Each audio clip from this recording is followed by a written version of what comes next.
Assalamualaikum warahmatullahi wabarakatuh. Bagaimana kabarnya teman-teman? Semoga selalu sehat dan selalu dalam lindungan Allah Subhanahu wa Ta'ala. Amin, Allahumma amin. Perkenalkan, nama saya Hairunisa dari UIN Syarif Hidayatullah Jakarta. Pertanian atau bercocok tanam mendapat perhatian penting dalam ajaran Islam. Sejak 14 abad silam, Islam telah menganjurkan umatnya untuk bercocok tanam serta memanfaatkan lahan secara produktif.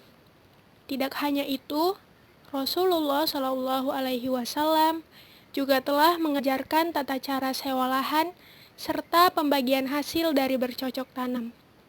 Salah satu hadis Nabi Muhammad Shallallahu Alaihi Wasallam yang menganjurkannya adalah Bismillahirrahmanirrahim. Dari Jabir bin Abdullah radhiyallahu anhu, dia bercerita bahwa Rasulullah Shallallahu Alaihi Wasallam bersabda, "Ma min muslimin yafrisu ghorsan illa kana ma ukila minhu lahu shadaqah, wa ma suriqa minhu lahu shadaqah, wa ma akallatit tayru fahuwa lahu shadaqah.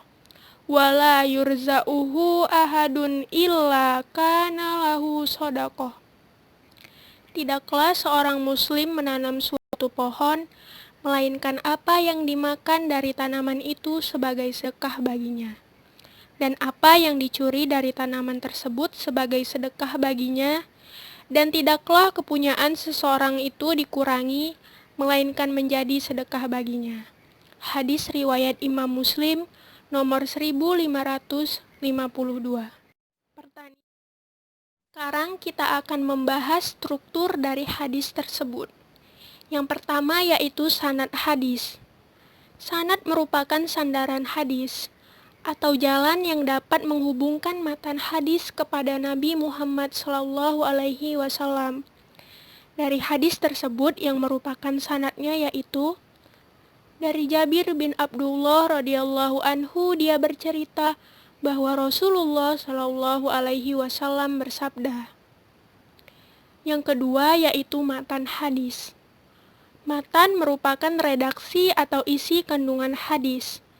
Dari hadis tersebut yang merupakan matannya yaitu Ma min muslimin yafrisu ghorsan illa kana ma ukila minhu lahu shadaqah, wa ma suriqa minhu lahu shadaqah, wa ma akallatit tayru fahuwa lahu shadaqah, wa la yarza'uhu ahadun illa kana lahu shadaqah. Yang ketiga yaitu perawi hadis. Perawi merupakan orang yang menuliskan atau meriwayatkan hadis hingga sampai kepada kita. Dari hadis tersebut yang merupakan perawinya yaitu Imam Muslim. Hadis riwayat Muslim. Kemudian penjelasan dari hadis tersebut yaitu Syekh Al-Utsaimin rahimanullah menjelaskan bahwa hadis tersebut merupakan dalil yang jelas mengenai anjuran Nabi Muhammad SAW untuk bercocok tanam. Karena di dalam bercocok tanam terdapat dua manfaat yaitu yang pertama manfaat dunia. Dari bercocok tanam menghasilkan bahan makanan. Karena dalam bercocok tanam yang bisa mengambil manfaatnya selain petani itu sendiri juga masyarakat dan negerinya. Lihatlah orang-orang yang mengonsumsi hasil pertanian. Mereka rela mengeluarkan uang karena mereka butuh kepada hasil pertaniannya. Maka orang-orang yang bercocok tanam telah memberikan manfaat dengan menyediakan hal-hal yang dibutuhkan makhluk hidup, sehingga hasil tanamannya menjadi manfaat untuk masyarakat dan memperbanyak kebaikannya. Selain itu, dengan bercocok tanam membuat lingkungan menjadi lebih sehat, karena tanaman menghasilkan oksigen yang dibutuhkan makhluk hidup untuk pernafasan. Tanaman berupa pepohonan juga memberikan kerindangan bagi orang-orang yang berteduh di bawahnya, juga kesejukan bagi orang yang ada di sekitarnya. Tanaman juga menjadikan pemandangan alam menjadi lebih indah untuk dipandang. Yang kedua yaitu manfaat agama, yaitu berupa pahala atau ganjaran. Sesungguhnya, tanaman yang kita tanam apabila dimakan manusia, binatang, baik burung ataupun yang lainnya, meskipun satu biji saja, sesungguhnya itu merupakan sedekah bagi penanamnya.